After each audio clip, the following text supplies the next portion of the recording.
Hi, this is George Sandman. I'm the founder and CEO of Growth Drive. Growth Drive is the #1 best-selling business advising platform, and this is our podcast, The Business Advisor Hot Seat.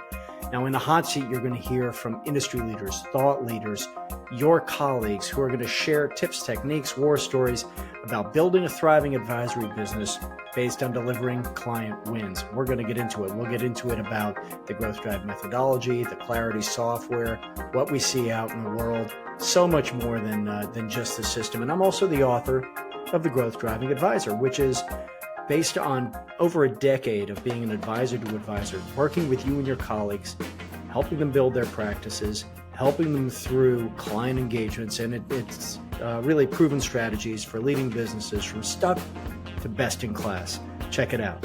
So strap in. We're going to light this up. Here we go.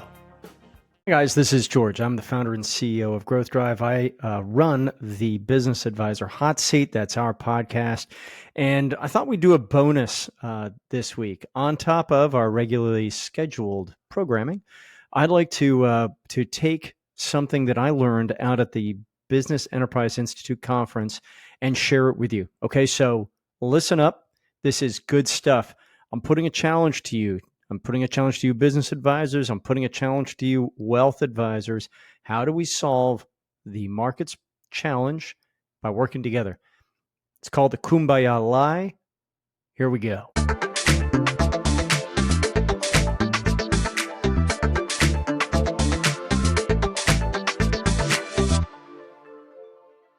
Today, we're going to explore the Kumbaya lie. What do I mean by that? The Kumbaya lie. Kumbaya, everyone. Well, it's a lie. And here's the problem. This is what needs to happen. We need to collaborate. We need collaboration between wealth and insurance advisors, business advisors, potentially fractional CFO, investment bankers, legal attorneys, and more if we're going to deliver a client's win, right?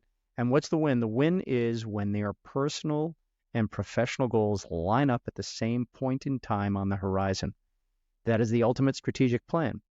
And so let's dive into it, because what you're seeing here, these people pledging to each other that they're going to collaborate for the client's good, it doesn't happen. And let's explore why. Now, take a step back.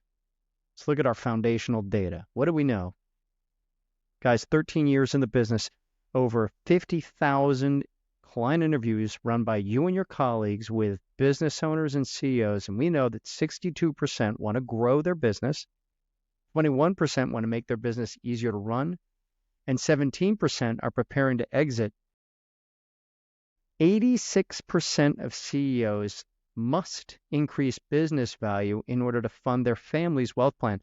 That is the profit and strategic capacity growth realm of growth drivers, right? Of business advisors. What do we know about these CEOs? They typically do have a wealth advisor, right? They have a personal advisor advising them on investment strategies, retirement strategies, estate planning, tax mitigation strategies, insurance. A lot of great advice here. What we think of as business growth and continuity advice. But the wealth advisor, typically, very few of you want to be engaged. You want to roll up your sleeves and actually make profit and value actionable. You are not a profit and value advisor. And here's where the big lie comes in. There's a little problem here. Let's recap. You have CEOs that want to grow profits. They want to make their business easier to run, but 62% want to grow profits, and almost 20% are thinking about selling or exiting their business, and none of them have the value they need, and they all have a wealth advisor, and the wealth advisor has absolutely no interest in bringing a business advisor into their engagement. This is truly shocking, right? I was just out. I led a full day workshop at BEI, the Business Enterprise Institute, out in Denver, on the day before their annual conference. We had a room full of senior level, mostly personal advisors, right? Wealth and insurance advisors with maybe a quarter to a third business advisors. 32 people in the room. Of 32, I was running on an assumption. I was believing the big lie, right? The Kumbaya existed, and that everyone in the room would want to collaborate with a business advisor to help their client reach their goals. And so I put that out as a softball question, and I held my hand up, and I expected most of the hands in the room to go, who wants to collaborate with a business advisor? 2 hands. Only 2 of 32 put their hands up. That includes the business advisor looking around. 94% of the room said, no, I wouldn't introduce a business advisor to my client. Why not? Why not? This is the look I had on my face. Hands to the side of the head, shocked. Eyes bugging out. I could not believe it. I literally stopped the workshop and said, whoa, we need to discuss this. I need to learn from you. I've got about a millennium of experience in the room. What can we learn from this revelation to me? It's operating under an assumption. What does an assumption make me, right? We have a battle between wealth advisors and business advisors. Guys, who has the primary relationship? Whose relationship with the client is immortal, transcends their career? Who will continue to have hopefully and we can help you, take the illiquid assets that are represented by the business, turn them into liquid and invested assets under management. Listen, there's a fight going on between business advisors and wealth advisors, and it's quiet. It's a Cold War. But if business advisors aren't being brought in, I talk a lot about the small F fiduciary we owe to our clients. I can understand, based on the feedback from the room, why they wouldn't introduce someone in when we need to fix it. Okay, why? Wealth advisors, personal advisors invite business advisors introduce them to their clients. Why don't they bring us in to collaborate with them for the client's good? I'll tell you why. Because we mess up the engagement. We misbehave. See this monkey just ripping this engine to pieces? We show up, and this is what we do. This is what we are worried this is what the wealth advisors are worried we are going to do in our client, because we have in the past. You misbehave we have a reputation for misbehaving in the engagement. And we did this, okay? We did this, and it is on us as business advisors to fix it. So let's talk about that for a sec. There's a big question. What would we as a community of business advisors, what must we do to increase the trust that a wealth advisor would place in us to bring us into the relationship, guys, to introduce us to their client? And if you think about the risk to the wealth advisor from introducing us, it is, for a client could be a $250,000, $500,000 lifetime value to the wealth advisor. They do not want to do anything that's going to gig up that relationship. They have a reputational risk. So the big question is, what might we do to help wealth advisors understand that we can help them in their engagement and that they can trust us? And wealth advisors, I would challenge you to find people who have a common perspective, who rely on the same guiding principles as you do. So that's the challenge. The challenge is, how do we create a community of wealth advisors and business advisors, right? Wealth advisors have the relationship with the clients. If we're going to leave an indelible mark on $1 trillion of pre-middle market, middle market businesses, we need to meet this challenge, because most of those businesses, they typically have a wealth advisor. If they don't, it's our job as business advisors to make that intro. And if they do, it is our job, if you will, as business advisors to create a space where they can trust us and where we can collaborate inside the engagement. Does that make sense? That's a significant challenge. 94% of the people in that room said, nope, not bringing you in. We need to solve this. We need to solve this if we are going to address this profound market risk, right? We have a chasm where we're screaming towards it. We need to build a bridge to get across it.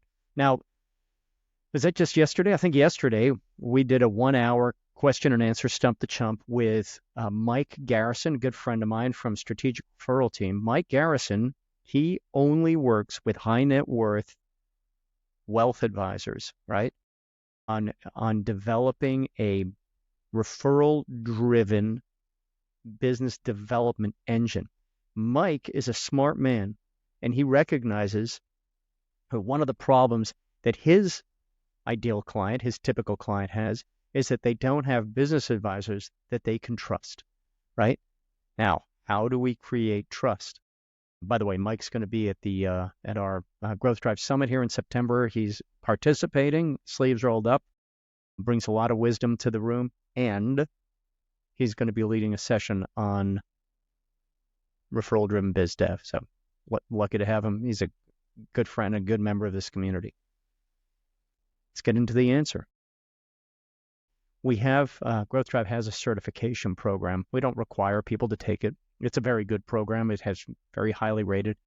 The next opportunity to participate is in October. It's called C3D, right? You become certified in the 3 dimensions of business growth. This is not certification in our software. This is certification in our methodology and process for making profit and transferable value growth actionable. C3D. Why do I bring it up? Well, because when business advisors and wealth advisors participate in a program like C3D, they share a common language and guiding principles. This community, the Growth Drive community, has guiding principles, right? And if we have a common language and we have common guiding principles, now we're getting into creating trust and creating long-term relationships. We don't want a scattergun. We want a rifle. We want individuals to collaborate with other individuals over the long term to deepen that trust and to really deliver client wins, recognizing a lot of things, right? How do we create wins for business advisors, wins for wealth advisors, and all of that pales in comparison to the massive win, the massive ROI that our clients get when we collaborate for their good. If we are going to deliver successful client outcomes, we must collaborate. Okay? Now imagine collaborating with a common language and a common set of guiding principles. What does that look like? Well, I'm challenging our community to take a pledge. And you're going to see this in writing. You're going to hear me talking about it a lot. And we're going to talk about it, workshop it, hammer on it at the summit. One, as a business advisor and as a wealth advisor. This is a two-way street.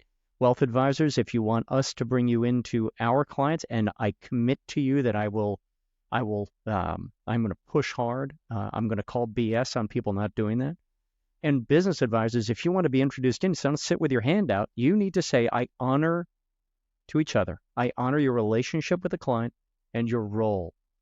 We recognize things like the wealth advisor has an immortal relationship with the client. We have a more of a transactional. Hopefully it's long-term, but it's more transactional. When the business succession takes place, more often than not, we move on down the highway as business advisors. We pledge to collaborate regularly on plans and status. Now imagine you're the wealth advisor who's perhaps written the exit plan and is riding shotgun on the exit plan. You're collaborating with a business advisor who has written a strategic plan to increase strategic capacity, profits, and transferable value. You need to collaborate regularly on your plans, on the status, and you need to do this out of earshot of the client, right? We will never drag the other down in front of the client. So we resolve differences, etc. So just imagine what it would be like. I honor your relationship and role. I will collaborate with you regularly on plans and status. We will coordinate in private, right? We are not going to, you can entrust your relationship to me. And to use Mike Garrison's analogy, I can borrow your car and you want it back. And so I'm going to drive your car and I'm going to bring it back with a full tank of gas, with a wipe down the dash, put it through the car wash, vacuum the seats. It's not going to have popcorn spilled all over the place, soda left in the coda, all the things that happen when you lend a car badly. We're going to borrow your car and we're going to bring it back better than it is. We're going to collaborate in this client engagement and we're going to leave the engagement better than we found it. And when we need to coordinate things, discuss things, if there's something I see that I don't agree with, I'm not going to kick up your client relationship. I'm going to call you. We're going to meet. We're going to discuss it like adults. Does this make sense? I'll honor your relationship. We'll collaborate regularly and we will coordinate in private. We'll coordinate what we're going to do and when. And if we disagree, we're going to do that in private. Because ultimately, small f fiduciary, we owe it to the client to help them make their dreams come true, right? We owe it to them to help them reach whatever they intend to do. I intend to make this business worth $20 million. Great. We will collaborate to get you there. So I think I've hammered on that. I'm going to challenge growth drivers. No matter what your profession, I'm going to challenge you to take this pledge. I also offer this to you as wealth advisors. I'm calling BS on the history that business advisors have of throwing their hands up and saying, I can't introduce business owners to you because, they already have a wealth advisor. Baloney. I'm calling baloney.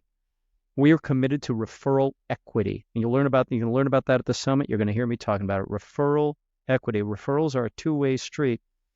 And we have the tools and the training to do it. These principles inform the C3D certification. Now, the C3D certification isn't all about collaboration, but growing a business, making a business easier to run, preparing a business to sell, and getting it through a transaction. Those are team sports, and it's the inboard-outboard team, as I describe it. We have the senior leadership team internally, and we have the various advisors helping that business and the business owner externally, right? Inboard, outboard. So C3D hammers on this. And for those of you who've been through it, you already know that. Now, why growth drive? What would you, as a business advisor looking to collaborate with a wealth advisor, or you as a wealth advisor looking to prove your value to a business owning client, why would you turn to growth drive? I'll tell you why. Let's imagine you've taken the client through the Clarity 1. Clarity is our software, right? Our strategic capacity and business value analysis. You take them through the analysis, and we're gonna give them some statistics, some deep insights. You're gonna educate the heck out of your client about what they're gonna need to do to get the success they want. You then have other tools available to you. An equity value analysis. Well, what will the business need to be worth in order for you to get big enough pot of gold that you can do withdraw and fund your lifestyle? We have a business growth and continuity risk analysis. Now let's look at external risks.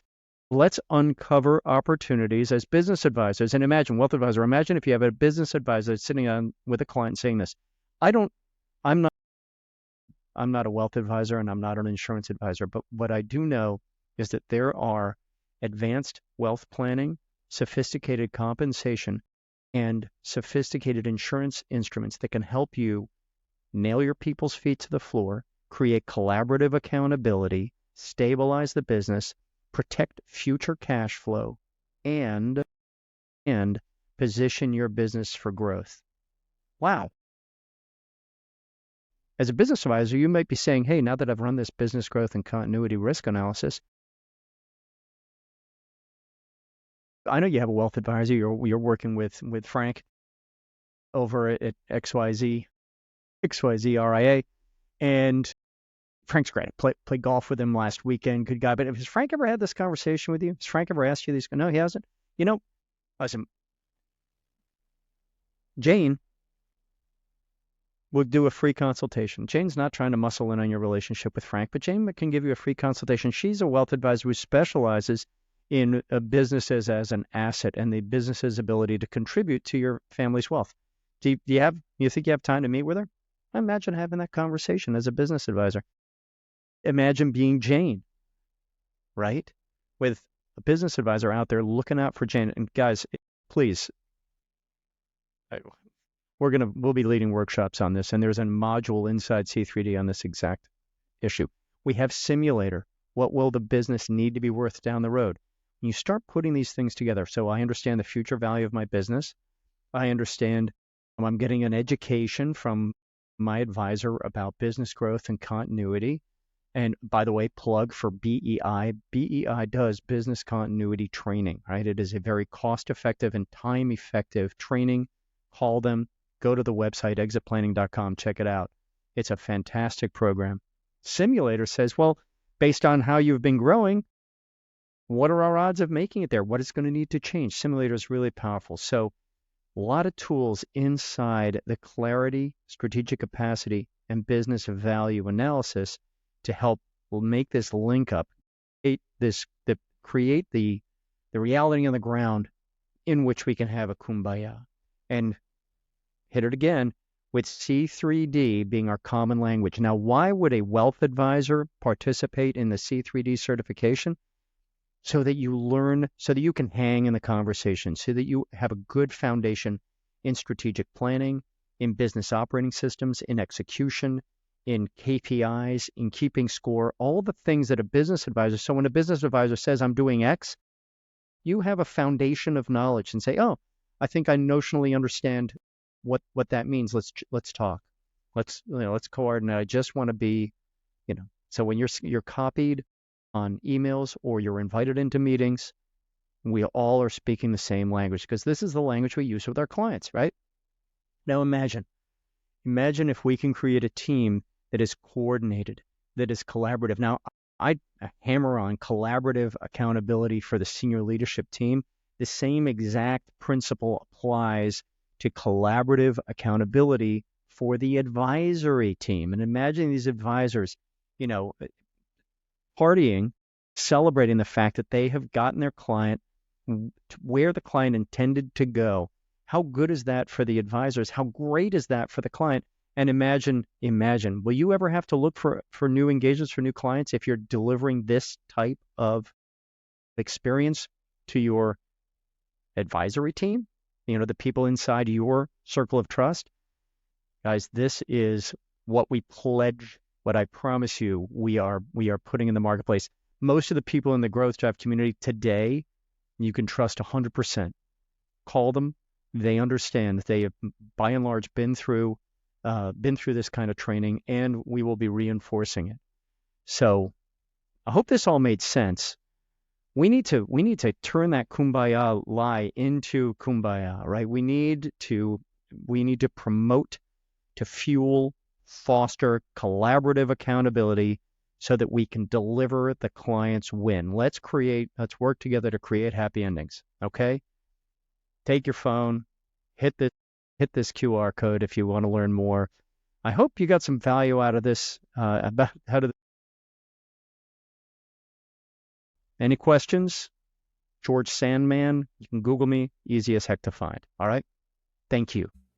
Hi, this is George. Thanks for listening. If you like what you heard, you can subscribe, like, and please take 2 seconds to leave a review. It tells the world that you like what we're doing, and it helps us understand how we can improve the show. Thank you, and see you next time.